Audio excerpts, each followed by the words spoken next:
Eh bien, sachez que nous sommes actuellement le 8 juillet 2025. Il est actuellement 18h36. J'ai le droit de vous dire que j'ai vu 30 minutes du film des 4 Fantastiques. Je les ai vus il y a quelques jours. Je n'avais pas le droit d'en parler, il y avait un embargo. Sachez que ce n'est pas une critique, mais un ressenti. Je ne vais en aucun cas rentrer dans les détails de ce que j'ai vu, je le précise. Je vais simplement vous donner mon avis sur ce que j'ai pensé de tout ça. Alors, on va donc donner un ressenti encore une fois, sans spoiler. Donc, vous pouvez totalement regarder la vidéo. Et par pitié, faites-le. C'est toujours plus sympathique. C'est exceptionnel. Et je vous jure que ça m'a coûté d'attendre de vendredi à aujourd'hui. Parce que oui, aujourd'hui, donc on est le mardi 8, on a eu l'occasion de regarder tout ça donc le vendredi 4 juillet. Donc ça fait bien 4 jours que j'attends, que je suis dans le questionnement de comment est-ce que je vais pouvoir vous en parler. Est-ce que je vous en parle? Je me suis dit que je ne pouvais pas le garder pour moi, mais encore une fois, on va rester en surface. C'est vraiment bien. Sincèrement, c'est vraiment, vraiment bon ce qu'on a vu. Le côté rétro-futuriste est une excellente idée. Alors, il est vrai qu'on peut avoir des choses à redire sur cet aspect-là. Dans le sens où, force est de constater que ce côté rétro-futuriste ne va peut-être pas plaire à tout le monde. C'est un petit peu particulier. C'est, on va dire, on est dans une époque un peu particulière. C'est dystopique, si je ne dis pas de bêtises. Donc forcément, c'est c'est particulier. Mais c'est génial. Que ce soit dans la mise en scène, qui fait assez rétro, que ce soit dans les décors, que ce soit dans les costumes, que ce soit même dans la musique. Le thème est superbe, il revient de manière un petit peu... Je me demande si... Je ne sais pas si c'est Michael Giacchino qui s'occupe de la musique, mais bref, en tout cas, on a le thème qui est, on va dire, retravaillé au fur et à mesure. Et on a vu quand même beaucoup, beaucoup de choses. Et c'est trop bien. Ce film-là, en tout cas, on ne juge pas un film sur les 30 premières minutes. Et je sais qu'il va y avoir des gens qui vont me dire alors tu te déplaces pour 30 minutes. Parce que je sais qu'il y a des gens qui m'ont dit ça sur du Superman, en disant mais moi je comprends pas les gens qui se déplacent pour 30 minutes, tout ça. J'ai une question à vous poser. Si vous êtes fan de ces différentes licences et que vous avez Disney qui vous envoie un mail en vous disant est-ce que vous voulez découvrir les 22 ou 30 minutes des 4 fantastiques? Vous allez dire non? Je ne pense pas. Je pense que vous allez répondre dans la seconde et que vous attendrez, vous camperez devant le cinéma jusqu'à ce que l'événement arrive. Parce que on ne peut pas, même si c'est vrai que ça peut paraître frustrant de te dire ah ouais non j'ai envie d'en savoir plus, c'est le principe même en fait de ce genre de choses. Et je sais qu'il va y avoir aussi des gens qui vont dire oui mais du coup 30 minutes c'est pas fou, après en plus il n'y a pas d'avant-première tout ça donc vous le regardez en même temps que tout le monde, il n'y a aucune plus-value. Déjà il y a une plus-value, c'est-à-dire que bah on vit un truc de fou, au-delà de regarder un film en avance, c'est juste de se dire on a été invité pour regarder même 30 minutes, mais on a été invité pour ça. Et sachez que ce n'est pas la première fois que ça se passe comme ça, puisque Disney l'a déjà fait.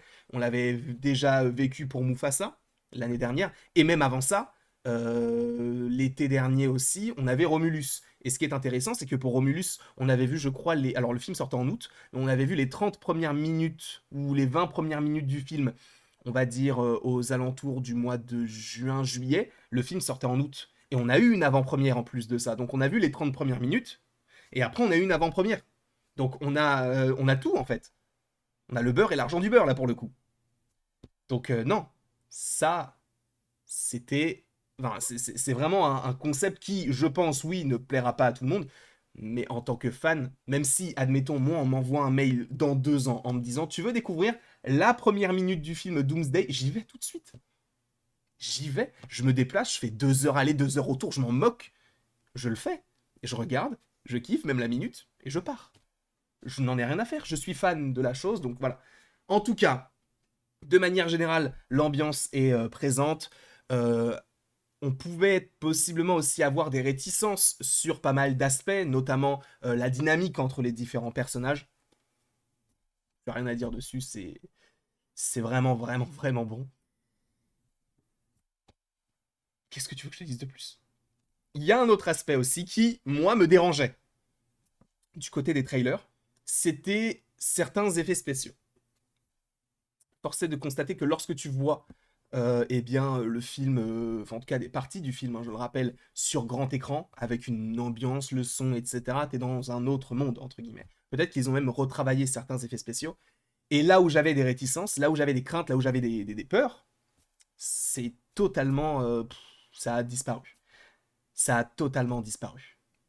Encore une fois, je peux pas vous dire ce que j'ai vu de particulier. Sachez qu'il y a des choses, sans rentrer dans les détails. Il y a un truc, un truc, où votre tête va exploser. Un truc. Vous allez vous dire, comment ça? Qu'est-ce qui se passe? Non, mais je dirais deux trucs. Il y a deux, un peut-être un petit peu plus petit, l'autre, votre tête va exploser.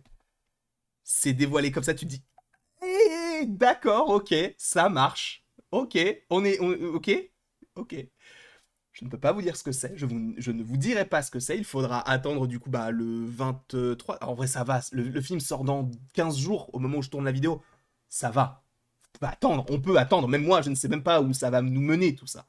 Donc je peux tout simplement vous dire que la musique fonctionne bien, le jeu des acteurs fonctionne bien. On n'est pas forcément sur des super-héros qui sont parfaits, loin de là. Et c'est ça aussi qu'on veut, ça ne sert à rien d'avoir des personnages qui n'ont aucune fêlure, c'est pas le sujet, hein. J'adore les designs, les effets spéciaux fonctionnent extrêmement bien.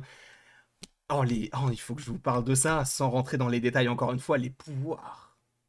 À un moment donné, on a un perso qui fait quelque chose, qui n'a jamais été fait, alors que c'est un truc où tu dis, bah, il aurait pu faire ce genre de choses. Ça n'a jamais été fait dans les films des anciens, et tu te dis, ah ouais, non, là, c'est vraiment, vraiment, vraiment cool.